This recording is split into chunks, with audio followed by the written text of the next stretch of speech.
આમ આદમી પાર્ટી સુરતના વિરોધ પક્ષના નેતા પાયલ સાકરિયા સહિતના શહેર પ્રમુખ અને અન્ય નેતાઓ અને કાર્યકરો દ્વારા હાથમાં કટઆઉટ લઈને અલગ અલગ રેલીઓ યોજીને હીરાબાગ વિસ્તારમાં પ્રદર્શન કરવામાં આવી રહ્યું છે।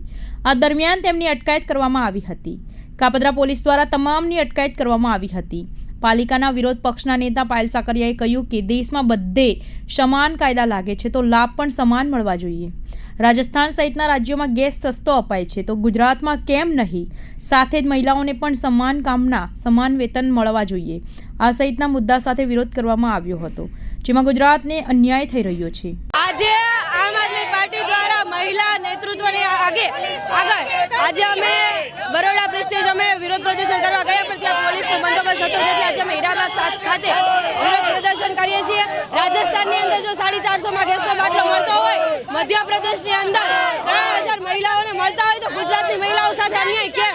ગુજરાતની મહિલાઓને પણ 450 નો બાટલો જોઈએ છે। ગુજરાતની મહિલાઓને પણ 3000 રૂપિયા આર્થિક સ્વાવલંબન માટે જોઈએ છે, તો અમે ભાજપ સરકારને કહીએ છીએ કે ગુજરાતની મહિલાઓને પણ આપો। જી આજે આખા ગુજરાતની અંદર અલગ અલગ શહેરોની અંદર આમ આદમી પાર્ટી દ્વારા વિરોધ પ્રદર્શન કરીએ છીએ।